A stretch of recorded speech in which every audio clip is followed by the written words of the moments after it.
right, everyone. So I think this is what a lot of you have been waiting for. Johan Andersson.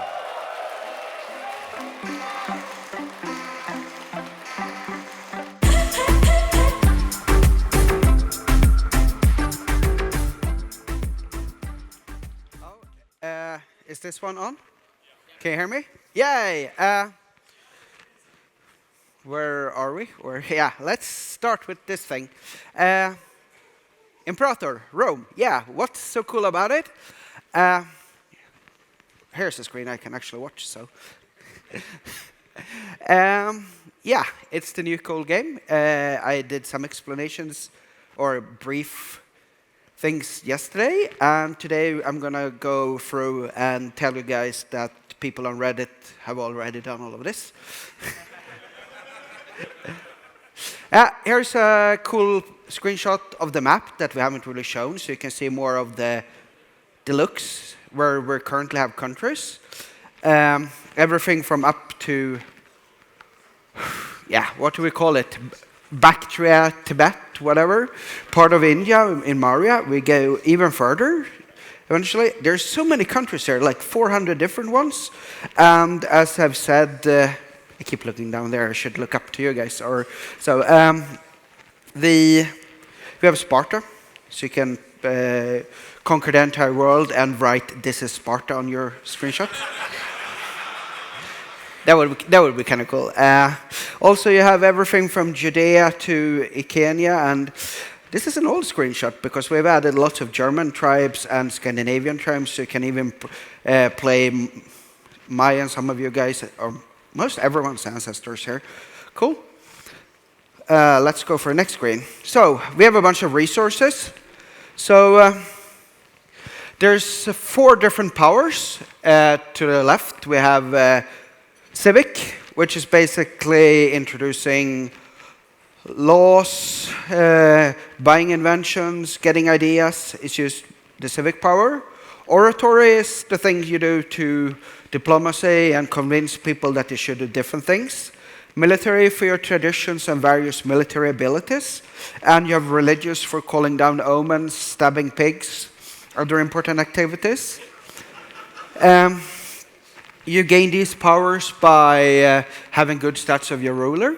You also gain more of them for having matching ideas that matches your government types. And there's other ways to get these powers. Some of them are used for involvement with pops. The other resources are... Do I need to explain gold, manpower, and stability to you guys? Nah, let's not do that. Tyranny, and this is not the RPG, is a value that we used in original Rome. It's basically how much of you that, or how, I was not going to say normal, but like how much like you've done imprisoning people for no reasons, accidentally crucifying political opponents and all those things. You don't win by maxing it because your characters in your court and senate does not really like when it's high, but it's a good meter to keep track of how you're doing. So let's go through to the next one. We've got pops. Yay, we got citizens.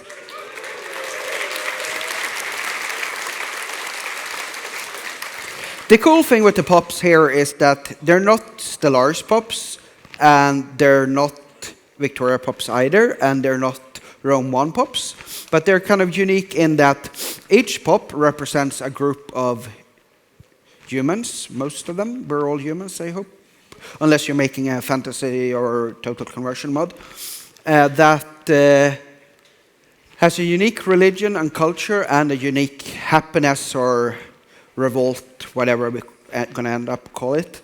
Citizens, they provide your research and commerce. Your freeman provides your manpower. The tribesmen, they provide a tiny little bit of manpower and a tiny little bit of tax, and these are basically uncivilized people in your nations. And if you're playing a tribe, you mostly have tribesmen. And then you have slaves, which provides the gold for you. To get new pops, there's population growth in the provinces, and if you go around conquering on the map, you're going to get a lot of slaves from other territories. That goes to your capital when you sack cities. And you can manually promote pops. Anyone here played Victoria 1? Manual pop promotion. It's slightly easier and more fun in Imperator. Just click buttons and spend resources, and you'll soon have a lot of citizens. Which is good for research, but not good for money and manpower. Here's a few examples of trade goods. We have about 40 of them. These were some of the icons that were cool. Trade goods have 3 different things that gives you benefits. First of all, if they're produced in your province. Province is what we call regions and states. Cities is what we called, what we used to be provinces in other games, because we can't call things states.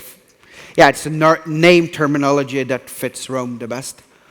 Anyway, if your province and cities provide a resource, if you produce one of them, you get a standard bonus in your province. Like grain gives you 20 plus 20 in population growth.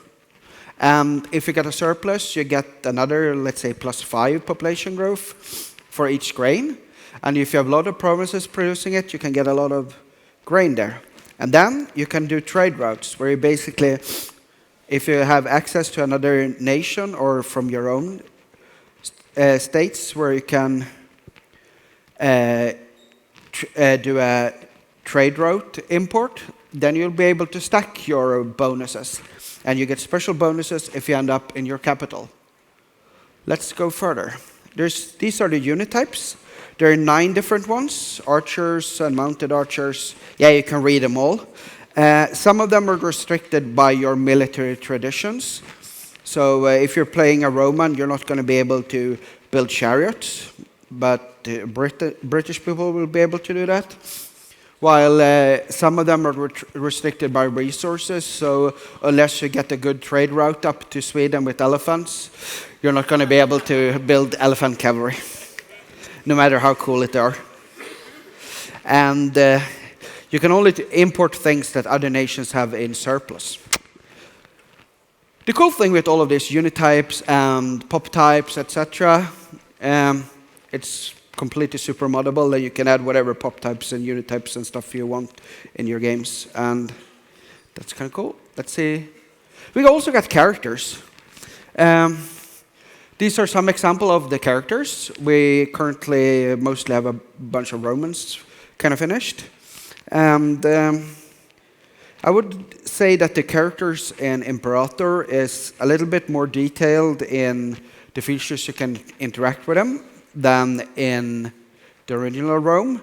But in Imperator, you play the spirit of a country, like EU, Iron, Wiki, and whatever games we do that's not Crusader Kings. Because, yeah, Crusader Kings is the character game. This is a game that has characters.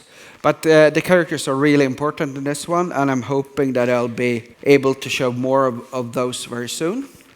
Before I go to the next and final slide and show some footage, I'm going to tell you guys that tomorrow there will be a possibility to sign up for the beta.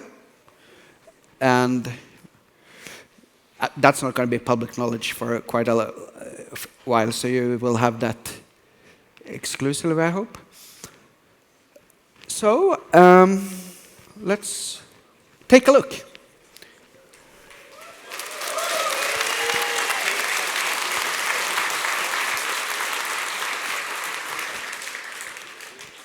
Here's a quick look of the world, panning all the map.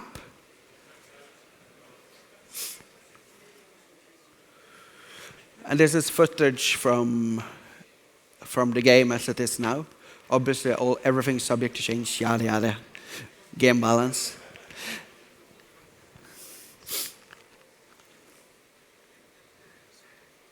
And this is when I'm happy that we have a good PC playing this video.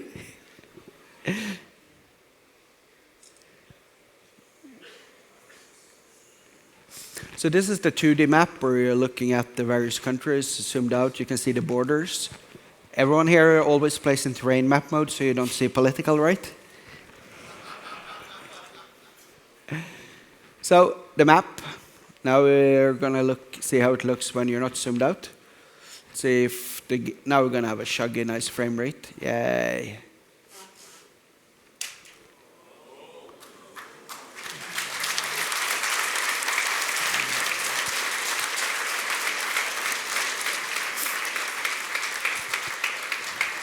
You'll be able to build roads as the Romans by using your armies to build new roads much quicker.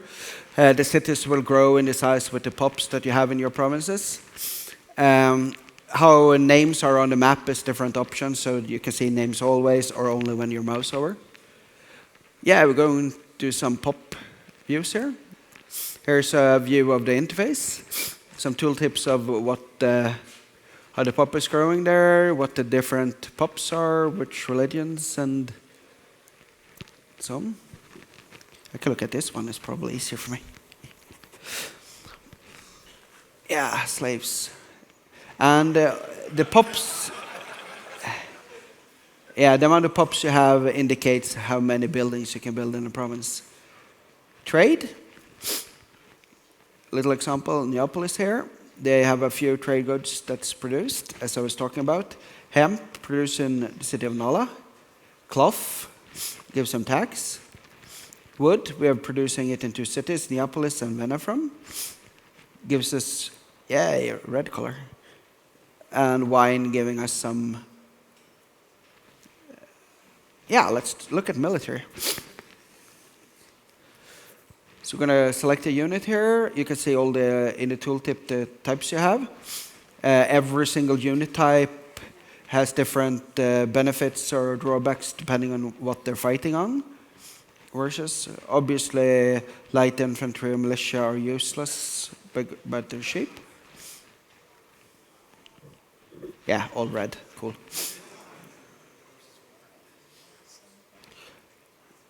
And we have some characters here. And yes, this is our internal portrait editor, or basically viewing the assets we have for the portraits. And because the portraits are they're not hand-drawn. We have this 3D model thing.